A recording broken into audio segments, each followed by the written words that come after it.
Well, welcome everyone. This is WP Product Talk, the place where every week we interview an experienced WordPress product owner on strategies, tips, experiences, failures, and successes of running successful and thriving WordPress product businesses. I'm Katie Keith, CEO at Bantu Plugins. And I'm Matt Cromwell, co-founder of GiveWP and Senior Director of Customer Experience at Stellar WP. And today's topic is developing your WordPress product with performance and security in mind. I'm excited to talk about this subject because it has definitely been a pain point as a product owner for quite a while. And I believe that most folks listening in probably can relate to that. And I feel like it's something that we all should be talking about a lot more personally. Yeah, and joining us today to talk about all that is Remkus de Vries. So remember to comment on YouTube if you're watching there. And also you can comment on Twitter using the WP Product Talk hashtag. So please leave your comments live and then we can answer them as we go through the show. Welcome, Remkus. Thank you. Great to be here. Thanks for being here. Hey, you know what? I've introduced you in a couple different formats, but how do you introduce yourself? What do you call yourself and what do you do? That's a good question. I try to avoid calling myself anything specific, to be really honest. This is going to get philosophical real quick, but I'd like to be more than whatever role that I have. But if you were to ask me, like, what is it you do inside of WordPress and that sort of thing, that's an easier answer. I focus on the performance side of any WordPress site, WooCommerce. When I say performance, I actually mean business performance. So that's the actual web performance, but that's also technical SEO. That's things like conversion, security, all the things that help a site owner make more money with their site, essentially. Excellent. Well, that's why you're here. So thanks for being here. Yeah, and that's a wide definition of performance. So that's really interesting. Yeah. Yeah. So I started with web performance as a first thing because it's the most obvious one. But upon reflection and talking it over with a few other people in the field, that the way that I look at it is it's not just one thing. There are multiple facets to what is actually performance, and I'd like to see that the whole is treated as a whole instead of let me just make it faster, because you can make it faster and you can kill conversions. You can make conversions a lot better and make it a heck of a lot slower. And technical SEO is, I guess, something that you'll always have to do. For those who don't know what technical SEO means, it is that part within SEO where you essentially take care of the technical health of the site, right? So no 404s, no 301s when it's not needed, but also make sure everything is loaded when it's supposed to be loaded, and the whole thing that you present is as optimal as it's supposed to be. I got distracted because I saw Ryan Duff's comment, but trust me, Ryan, it's red on this side extremely. Is there a comment? Is that on Twitter? Yeah. Oh, where are we at? Oh. He said, yeah, I just said that you must have beauty mode enabled. Yeah. No, it's the back of my head and the side is I'm scorched. So. Yeah, thanks for being here anyway, despite the not so fun sun experience. Yeah, no worries. Which is ironic because Katie's in Mallorca and she's in better shape than you. But what's going on in the Netherlands? I spent 2 days outside. You don't go outside all day. You just don't do it. Yeah. Not enough protection. Little caught by surprise. So my only slight piece of happiness there is that I'm joined in this pain by my whole crew who were organizing with me. So we're all burned, we're all toast, we're all have been seeing better days. Nice. Cool. Well, we like to kick off these discussions with why this subject is so important for WordPress product owners in particular. So that's the question. And I think, Katie, looks like you're up first. What's your thought on this? Well, I would divide it into the importance in terms of marketing to grow your own product company and to help with customer success for your customers. Because as product owners, we've got our own websites where we need to think about performance and security and also the impact of our products on our users. So, in terms of our own marketing and websites, performance is, as Remkus already said, is important for SEO and that side of things. And also, any security issues with your own website can get you deranked, as well as causing reputational damage, which is hard to recover from. So there's lots of direct business reasons for that. And with your customers as well, when they're using your products on their own WordPress sites, if a plugin slows it down, then you're likely to lose the customer, get extra support tickets, complaints, bad reviews, all of those negative things. And also, if it's slow, then the customer is less likely to renew in the future, if indeed you've not refunded them initially. So customers really expect good performance and hate plugins or themes that slow down your site. And of course, if you have a security issue in your plugin itself or your theme, then that has a lot of implications, as well as the risk it places on your customers' sites and the damage to them. It damages you as a company because that needs to be reported and all of that. Yeah. Yep. Oh, absolutely. Remkus, what's your take? So reputation management is probably the most important one. Yeah.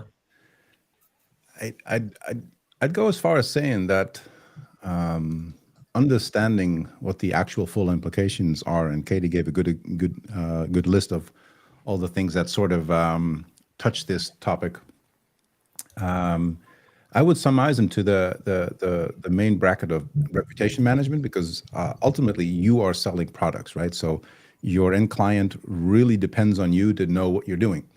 It's very important to understand that whatever you're offering as a product owner has to be working in an environment where there's lots of other different solutions working alongside yours.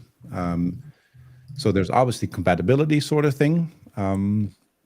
But the most important thing is to fully understand what you are a cog in the larger wheel of somebody else's success. And it's easy to forget that that's the actual place that you have. So yeah, reputation management means you make sure that whatever you're putting out there is secure, is fast, is performant, is thought out, and all of those things, does what it says that it, what's advertised of what it's supposed to do. And I guess I think the whole point of this is understanding the full impact of what your service offers. So I'll give you an example of something. I won't name it, the plugin specifically, but there's a client of mine who has a very large interconnecting plugin with WooCommerce, and every other release there's a bug. And sometimes the bug means I can't exclude products on this, or I can't do this, and it's weird little things. And even though the plugin, when it works wonderfully, those little bugs make it annoying. And then the nice thing is they are very conscious of performance. So that part works great. There's a lot of stuff you can screw up on the front end when you're adding stuff to WooCommerce, because it's very easy to make a WooCommerce site slow. And they're taking great care of that part, but then there's the little bugs that go like, why? It's a shame, because for me, that's reputation damaging. And I feel for a lot of, I'm being very generic here, but there's a lot of product companies still not fully understanding what their position is and what they actually need to do to make sure what their service is promising to do is not just the service itself, it's the whole thing that it falls into. If that I like that. makes sense. Yeah, no, it's really helpful. I like that, the way you said it, in terms of you're a cog in the wheel in the success of your clients or your customers. Yeah. I think that's a good way to couch it and think about it.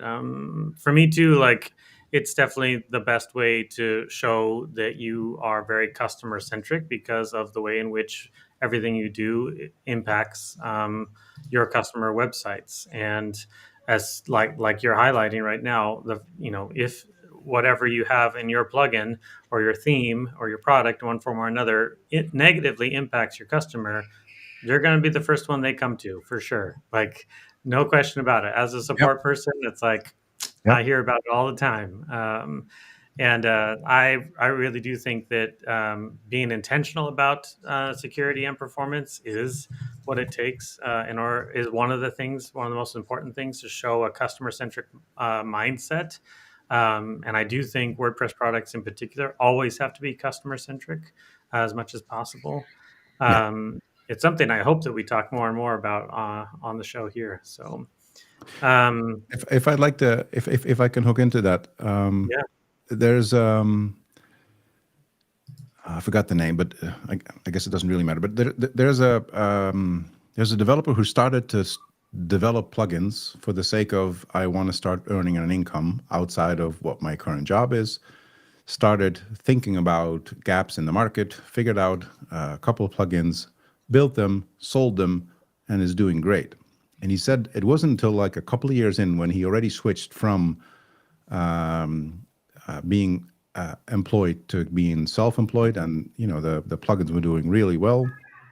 It wasn't until a couple of years in that he realized that he started because he wanted to make money, and less so about wanting to solve a problem, helping the end customer.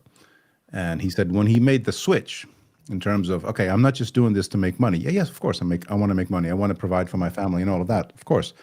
He said, but I then started to catch the bug of, I want to solve the problem for my clients the best way I know how.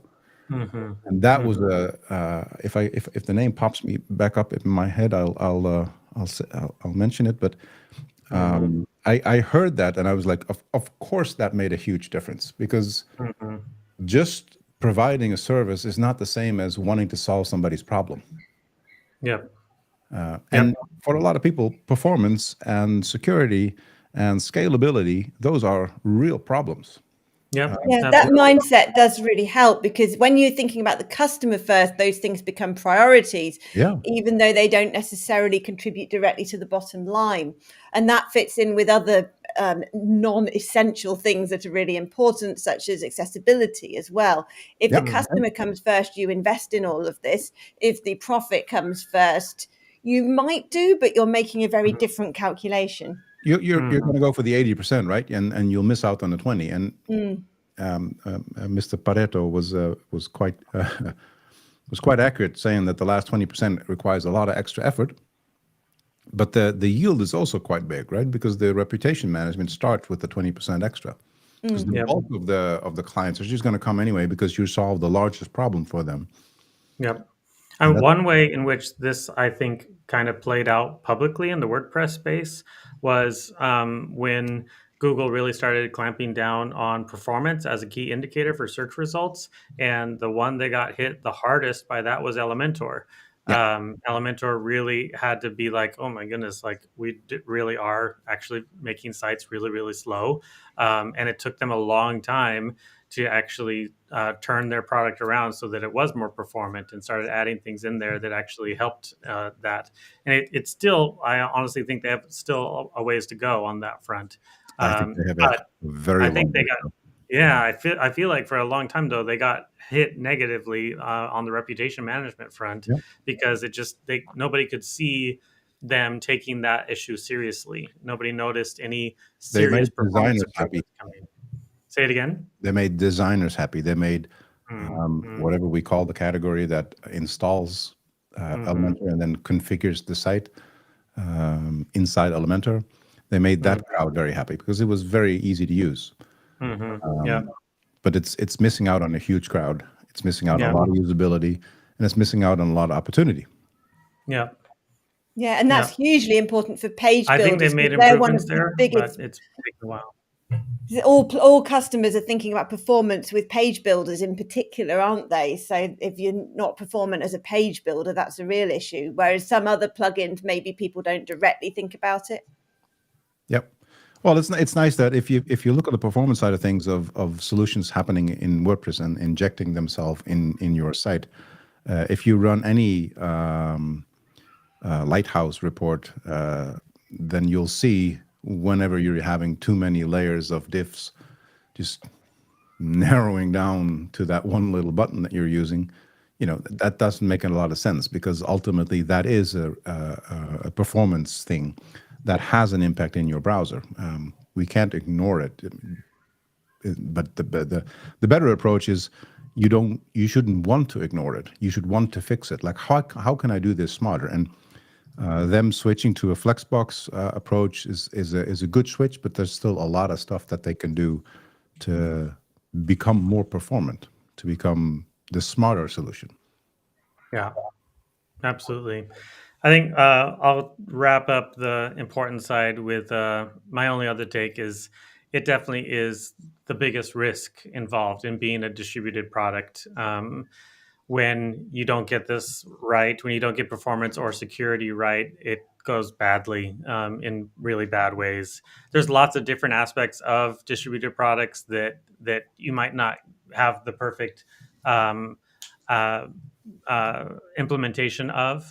You might not have the greatest design or whatnot, but when you get performance and security wrong, it comes back to hit you really, really hard. So, yeah. It does, and it happens all the time. Yeah. Moving into story time, we want to talk a little bit about our personal experiences with this subject. I'm up first. It looks like a couple different things. I feel like I have been on the receiving end often, unfortunately. One of my favorite stories on this front, though, happened early in the Give WP history. There was this instance where the make.wordpress.org had documentation for how to implement a certain filter. I'm not going to remember what that filter was, but it was a commonly used filter in a lot of plugins. And the documentation said, here's a snippet on how you can leverage this filter. And a lot of plugins, Give included, Yoast included, others included, used that snippet and distributed their products with it. And then it turned out that snippet specifically had a security vulnerability that made a website vulnerable to hacking. And it came out to the .org team, and what they did I thought was really, really smart. They're like, this isn't a plugin vulnerability. This is like a documentation setup. Like we all of a sudden distributed some vulnerable code to a whole bunch of users across a whole bunch of products. And how can we get a patch out, not just for one product, but for all of them that might be impacted? And so they started reaching out to individual plugin owners, and the plugin owners all started coordinating together behind the scenes to launch their patches all at the same time, so that the vulnerability could then be discussed publicly with the patches in place. There were, I think, over 30 different plugins that all coordinated together, and I think there were a lot more than that were impacted. But it was a really cool example of, like, in this specific use case where we are all different companies with different products having to coordinate around one particular vulnerability, how we all came together in order to basically enforce responsible disclosure and to be able to patch and release all responsibly as well. It's one of the fun little quirky highlights, I think, personally. So how did they know who was using it? Because it's just something you've taken from the documentation. You didn't have to register that you were using it. No, you can scan the directory. Yeah. There's ways to Yeah, scan every scan. single plugin. So it's only the WordPress.org plugins that they Yeah. would have known about then. Any Yes. premium ones they wouldn't. Yes, that's right. Yeah. Okay. And yeah, you're right. At that time, if you were a premium plugin that had that vulnerability, you probably wouldn't have found out about it until it was made public. So which is, a bit of an issue too. So, Scary. but like what it was, there was no other way around it. Honestly, Reminds me a little bit about the Tim Thumb Mhm. spectacle, I would always say. Mhm. For those who don't know, Tim Thumb was a drop-in library sold or shared in a lot of themes, premium Yep. themes mostly, and it would take care of automatic featured image sizes and stuff like that. Mhm. And there was a huge vulnerability in it. Actually, a couple right after the next one, and it had a similar problem. Like, it was mostly in premium themes. Yeah. How are you going to solve that one? Mhm. It was a huge risk to have it activated, because essentially, if you had it on your site, you were going to get hacked. That is Yeah. Because probably it was easily scannable about whether or not you had very, that library. Yeah. very easy. Yeah. I think honestly, Tim Thumb was one of the big things that gave WordPress a bad reputation for Oh, for sure. security, honestly. It was so widely known, wasn't it? People were Yeah. talking about that as the example. Yeah. Yeah. Another example is actually only happened this week, which is kind of a different issue. It came to light. There's a woman blogger who recently had her Stripe API keys exposed publicly in one form or another, and somebody took her Stripe API keys and was able to leverage that to make charges against her account, and even to like set up other accounts, which was a little bit. I was a little bit skeptical about some of the details of the story, but she reported to have lost over $70,000 in revenue, and Stripe would not do anything about it because it was her Stripe API keys. And so some folks started asking around with different products who leverage Stripe, like GiveWP, like Gravity Forms, like WooCommerce, whether or not we are storing the Stripe unrestricted API keys in the database or not, which generally speaking, we all do for sure. Yeah. And it's because that's the way you communicate with Stripe. Now, there might be other ways that we can leverage the Stripe API that might be different. Like we could try to do some sort of encryption of the API key, but unencrypting it on the fly is pretty challenging too.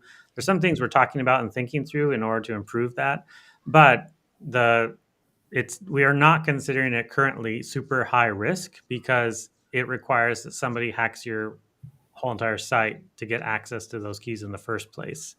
And some of the folks reporting on it seem to feel strongly that having the API keys in your database is a vulnerability. I don't believe it's actually a vulnerability. Technically, it is. I mean, your reason. database is made Yeah. for storing this type of data. Sure. A But theoretical vulnerability that is dependent on the existence of other vulnerabilities Yep. But to expose it. the only way to mitigate this is to have it indeed hashed. That is the only way. It's not a vulnerability. But having any type of credentials in your database is technically a risk. And I say this coming from having worked at a large insurance company for many years, and they look at what is a vulnerability a little bit more with a very sharp edge of this is and this is not, and this most certainly was one of those. Like even like the WordPress user password is MD5 hashed, for example. which is probably something that we should consider as a low entry encryption. Yeah, I know there are MD5 hash farms out there that are always trying to figure out their equivalent passwords and things like that, but still, yeah. And understanding how fast things are going in terms of computer power available to us. Just a simple example of if you have a MacBook, the latest version, what is it, the M2 Max Pro? I forgot the exact naming, but if you compare that to what was available 3 years ago, it is so much faster. And if you extrapolate that to what the supercomputers are doing and all that, then it's just a matter of time there. The ease of it being guessed or decrypted is just getting easier and easier. So yeah, but passwords is a whole nother thing that we need probably need to solve better. But that's a tough thing to solve inside your plugin. What you can do is have large hashed ways of saving whatever credentials you have. But that's a horrible story, losing 70K over exposing your payment provider's keys. Yeah. But I think the point that you're highlighting as well is that security, let's just say security, performance is another one, but like security is not an all or nothing. It's not a yes, no. There's a scale or a wide range of security concerns or security risks. And it's not like, oh, well, now that means you're not secure or now it means you are. No, it highly depends on the skill set of the perp, like how much effort are they willing to put in. But finding vectors is surprisingly easy to do, and then it's just a matter of which one is the one I can find an entrance, and from that entrance, what can I then happen to make happen on the next level. So if you ever read that every now and then there's a security researcher who publishes how they discovered a certain bug, right? If you've never read those as a product owner within WordPress, it's an incredible eye-opener in terms of the amount of layers they are stacking on top of each other just to figure out if there is an entry. And sometimes that's buffering, and sometimes that's just coming up with weird combinations of URLs that they're just going to try and see if does something, allows something. But these write-outs are a good indication to have, wrong word, are a great way to trigger you into, oh crap, there's a lot more they can do that I've just never thought about, which then helps you produce better code, because that's ultimately why they publish what they do. I think if you start looking into these, you'll be amazed of the stuff out there. No, absolutely. It's scary. Security is a very, very, very fluid concept in terms of it just starts with the person trying to get into your site. How skilled are they? How much money and time do they want to throw at it? Yeah, it's a little. You should treat it as a scary world, because it is. Absolutely. Is that the most common way in, do you think, people manually trying to penetrate the site? Or because you kind of hear about people doing it in a more automated They're doing it bot-led way. automated because they are aware of a plugin having a large security flaw, which if it's a 0-day thing, it's super important. But there are small plugins that are just slow in releasing, and somebody else is like, you're being too slow, and they're publishing the route how to get in. And once you have a route, you can script it. And that's an easy way to bulk scan sites. Like, so you just start with one site and just spider through, just like Google does, for instance. And I learned from a researcher that there's a surprisingly high number of hacks happening just because they happen to be on your system already. So just keylogging and nothing more than that. If you're running old Windows machines and you haven't ever patched up, there's a very high chance you have a keylogger on there. Now, the question is, how malicious are they? How far are they willing to go? So browsers, obviously, if you have those up to date, you already solve a lot of problems. But stuff like that is just, if you're not aware of what those options are, then there's no way you're ever going to find solutions to mitigate that. So this is something you need to educate yourself on in terms of what are ways that I, unintentionally open the door. Or maybe just remove a couple of layers just by me being smart about something, which I am not aware of what that impact is on a different subject within coding. It's a very interesting field, for sure. Katie, what's your experience at Barn 2 with performance and security in your plugins? Yeah, I'm going to talk about performance rather than security, because while we put security kind of as a priority in the coding and everything, we've never had a reported vulnerability, amazingly, in any of our plugins. So I don't have any stories around that. With performance, we have a plugin which is interesting because almost by definition, it can cause performance problems by the nature of what it does. So this is our all-time biggest selling plugin, WooCommerce product table, which takes your products and puts them in a table or order form with many products per page. And normally in WooCommerce, you might have 9 or 12 products on the page, but our product table plugin will have more than that. And it will also have additional data which isn't normally loading on the shop page, such as variations. And each product can have dozens or hundreds of variations. And in our product table, by definition, each of those is loading. And each variation takes roughly the same amount of time to load as a whole product, like a simple product. So even if you've got like a 20 row product table with 5 variations per product, you've times, 20 times 5, you've got a lot of products on the page. And that's the nature of the plugin. And that's what people love about it, because it's a really quick way for the customer to buy lots of products and all of that. But of course, a lot of our support tickets are about performance, because by the very nature, there a lot of data is loading in one place. So we've always had this kind of conflict and contradiction as the authors of this popular plugin, and people saying, oh, I want it to load faster. And we've introduced various things to speed it up. So the main thing is we've introduced a lazy load option, which loads one page of the table at a time. So if you've got pagination with like 10 pages of a table, then only one will load, and it loads after the rest of the page. And so we advise people to do that.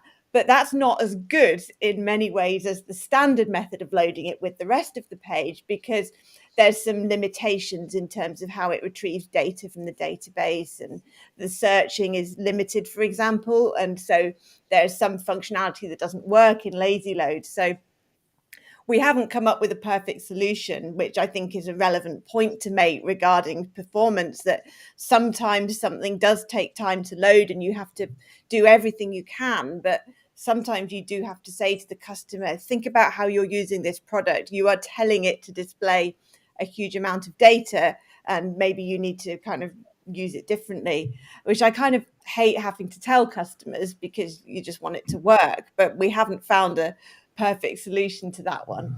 And we've been going through this for like 7 years with this product, and constantly looking for opportunities to improve performance, but we are never going to get it perfect on that one, which is a challenge. There are ways. Have you asked Remkus what he thinks? I have to hire him. So this is a good example of something that happens, especially in WooCommerce, but it happens with many plugins where they just need to retrieve large data sets all the time. There are ways, but it always comes with a cost, and then is the cost worth the benefit? But there's ways of caching certain things in between, like breaking the process down into small pieces of what is cached is probably the direction I would look into most, because at some level you are, and I have a similar problem with a client where that sort of magic needed to happen, where we just introduced various levels of transients cache, or just smarter ways of solving the big retrieve, because the big retrieve is just that you can never optimize that one. If it's big, it's big. There's just what it is. It's how can you do it? Throw more hosting at it, basically, is all you can do, right? So the most logical thing to add in total, if you can't solve it in code, would be having Redis and Object Cache Pro. So those two just increase the amount of data that your WordPress site can retrieve from the database. That in itself already does so much that the perceived problem that you're having might just disappear if you already are on good hosting. Interesting. Yeah, we've got basic caching for the whole table, but sometimes we have to tell people to turn that off. For example, if they have stock data, they want that to be refreshed quickly, and things like that. So, but we The haven't transient broken it API, down. yeah, I think I understand which direction that's being solved. But the transients API, you can use it for one thing, but you can also use it for small things. And yes, chaining them doesn't necessarily make everything faster, but there is a benefit to be had. But these particular types of performance issues are tough because there's so many, like you said, there's so many variables and versions of the types of data that you're asked that you can't go blanket like, okay, this is my solution, and now everything is fixed and wonderful. It doesn't work that way. It depends too much on what the actual end request is going to be. Which, if you have a flexible plugin, is not ever certain. Yeah, I love that story though, or that experience, Katie, because it is, there are certain products where the issue of performance does become hyper relevant more than others.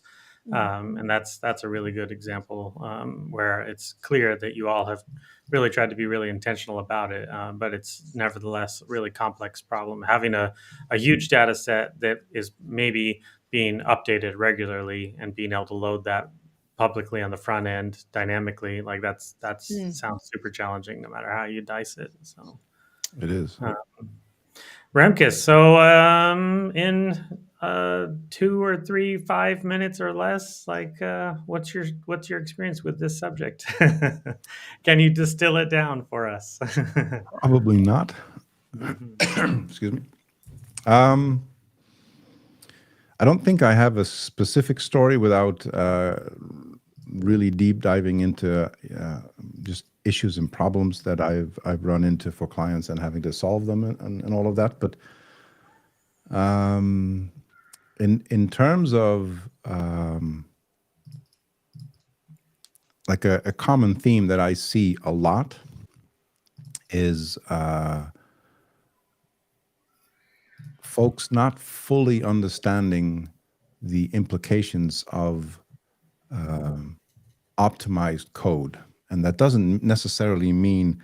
I'll give you a good example. So in PHP, when you have the ability to switch for, there's 10 scenarios you need to run through. You use switch, and you go from the next and the next and the next and the next. I've seen examples where people made beautiful code, worked wonderfully, fantastically even, but there was no early exit of the code. So there wasn't a check right inside the function saying, are we even supposed to do this? So what happened on every single page load, that function was running.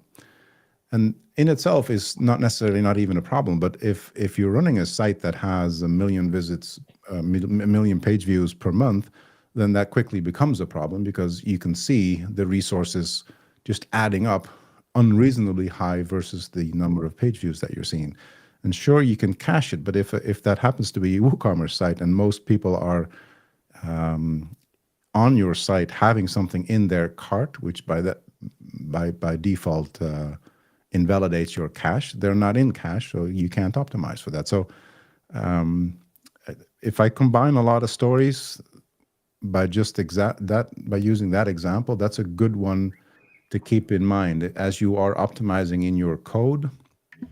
Be aware of how much should you early exit optimize in terms of just raw code. Like, am I supposed to be doing this right now, all the time, on every single page load? That's a question you need to ask yourself. The simple example is that you probably all have seen. I'm sure at one point in your WordPress history, you've been in the dashboard and you saw the default fonts of WordPress being changed to something else. It's a great example because somebody enqueued a style sheet, which was meant to do just something on either the plugin settings page or on the front end, but they enqueued it everywhere. Everywhere, yeah. That's a small example, but it's the same principle, right? So you're not supposed to do everything everywhere at all times. Be conscious of what you're doing where. Is my as condensed as I can get it without really deep diving. I'll give a little backstory there, how that was applicable at Give a long time ago. I will say that like when Give first launched, caching plugins were all the rage, and they were all not created equal, or most, actually 9 out of 10 of them were created badly.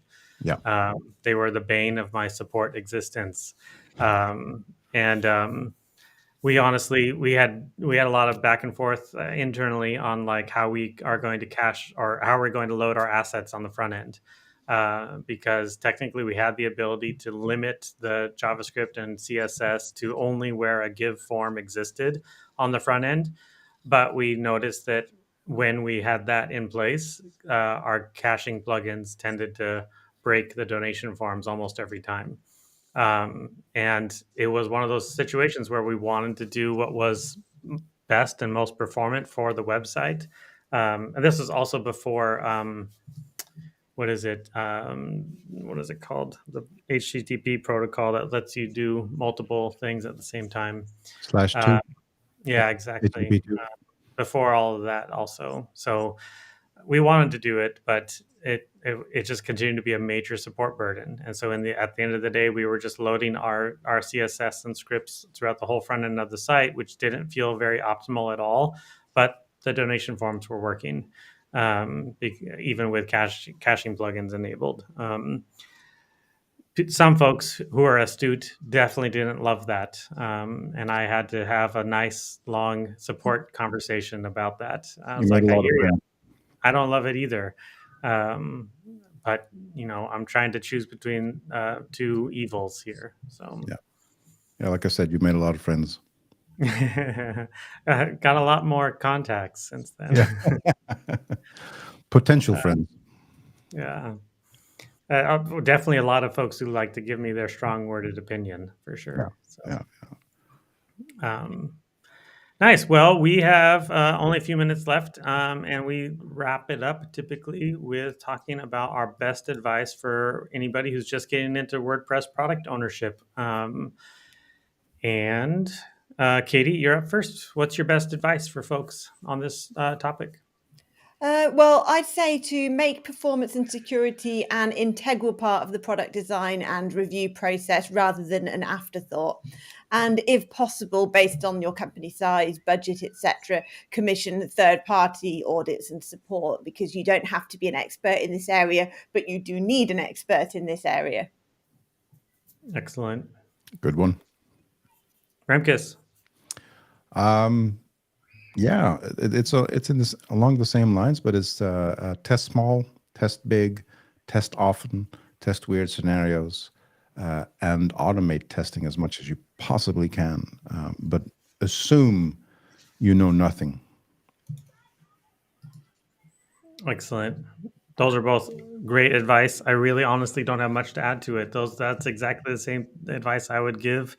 Maybe the only thing I would add is if somebody says that there's a problem, most likely they're right. So take everything that comes across your desk seriously and dig in and do your due diligence. I think sometimes folks, product owners, have a tendency to minimize feedback a little bit and say like, it's not such a big deal. You always think it's not such a big deal until it actually really bites you in the wrong way. So yeah, until it hurts you. Yeah, exactly.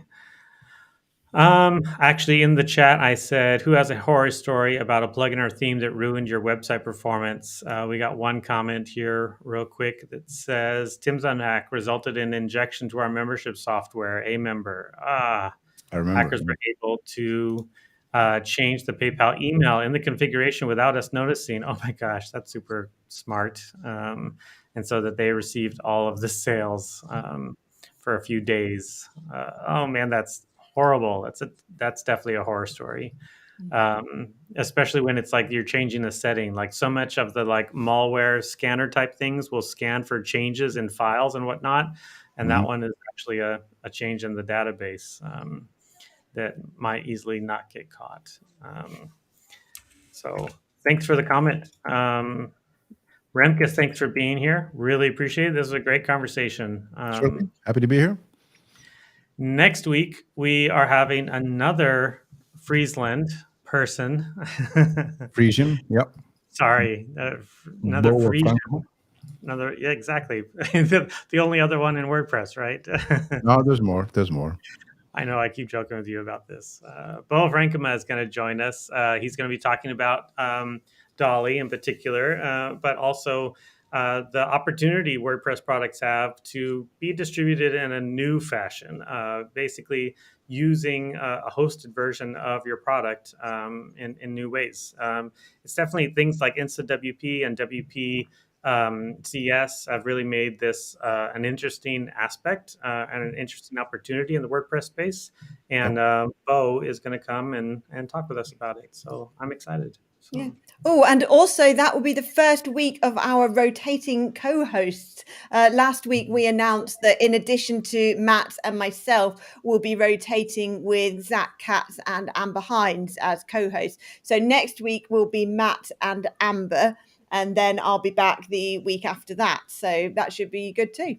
Yeah, I'm excited for that too. It'll be a good time. So everyone, have a great week and go out there and be secure and fast. Thanks so much.